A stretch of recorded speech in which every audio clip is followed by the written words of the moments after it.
Hey everybody, it's John here. I want to talk about digital music and overall albums and album sales in this video. And am going to ask you a question if you think that artists are still looking to make profit via the records they sell. Is that still a viable option for bands today? And artists, not Beyonce's, not the Keshas, or the Bruno Mars. I'm talking about independent artists that really have a loyal fan base. But they also play small shows. I'm gonna go out and say no. The bands are not looking to make a lot of money via album sales because they know they can't make it just with that only revenue source. Think about it. When was the last time you actually bought an album on iTunes or whatever, on Google Play or whatever, and you actually paid the $10 or the $12 or whatever it was for that album? It's been a while for me, I'll admit that. It's not something that is common in today's world because it's an archaic pricing model. You have, for $9.99, you can listen to all the music you want, as long as you want, for as much as you could ever have any problem with. $9.99. For the cost of what one album would go for, you get it, everything. You get everything for that price.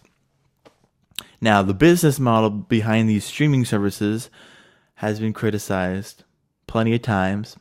Basically, you paid $9.99 a month to get all the music you want. And how does that divide it up? Well, you would like to believe that the band that you're listening to gets most of the money. But that's not the case. In a perfect world, the bands that you're listening to, that you're paying for, the streaming service overall in the month, those monies should go to what you're listening to. In reality, it doesn't do that. In reality, the monies are pushed and put away to the top artists that are getting the most streams. Britney Spears is going to get way more money, and I use that term liberally. Way more is pennies per like 100,000s of views. Going to get way more monies than band X, Y, and Z, simply because she has more of a clout, more of a pull, and in theory she has way more listeners. So the whole thinking that I'm still supporting my artists and my bands by having listened to them. I'm paying $9.99, but I'm listening to only them, so they must get the monies. Not necessarily. Spotify sort of does that, but still, they're working on a $9.99 platform, and that is, you think about how much music is out there. It's very unlikely that that's being split evenly. So, with that said, no, I don't think it's a valuable income source. If you're a band and you're only relying on that, you're making a poor choice. Touring is the best way to make money nowadays for bands. How do you get tours? Well, you have to have some kind of promotional kit, or you have to know somebody who knows somebody. The venue is not going to book you if they think you suck. So you have to have something out there that the talent agency or the talent buyer can say, you know what, I want them in my venue. And in order to do that, you probably need to have a record out there. You probably need to show some numbers, some statistics. Okay, this record sold this much. We've had this many listens. And the only way to do that is obviously to have an album and some kind of digital music distributor out there, whether it be Google Play or iTunes or Pandora or whatever. And then, once when you have that, you can start having tours. And hopefully successful tours. And so we're left with the whole pricing or the thought process that albums and digital music have become a more of a promotional tool for the independent artist, singer, band, whatever. It's great to have new music out there, but really, I mean, you're not making a lot of money off from it. If you're fortunate, you'll break even probably. When you book tours, merchandise sales can be a very profitable thing.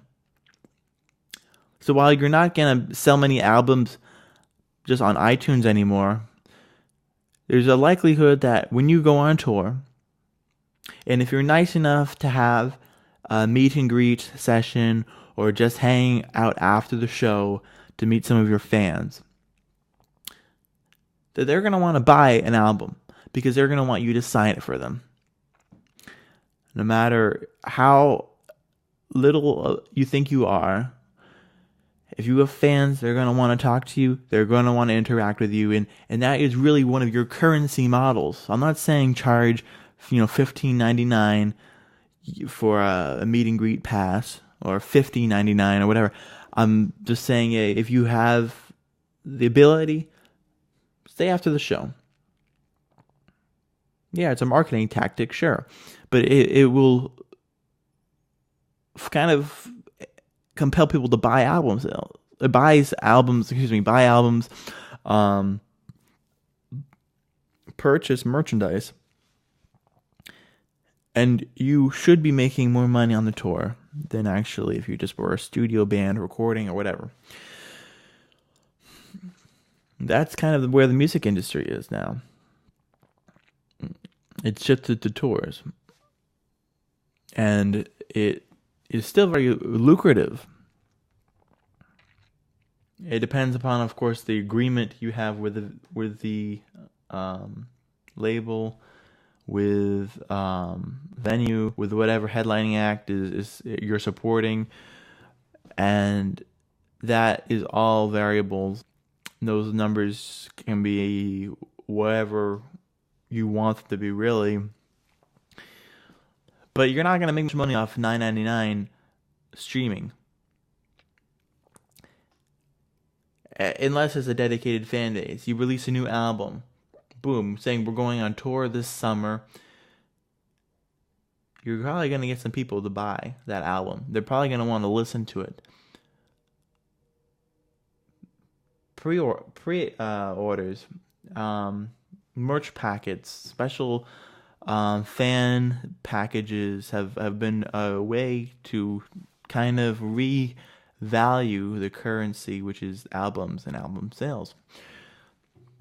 So you release your album on vinyl, a month before you go on tour.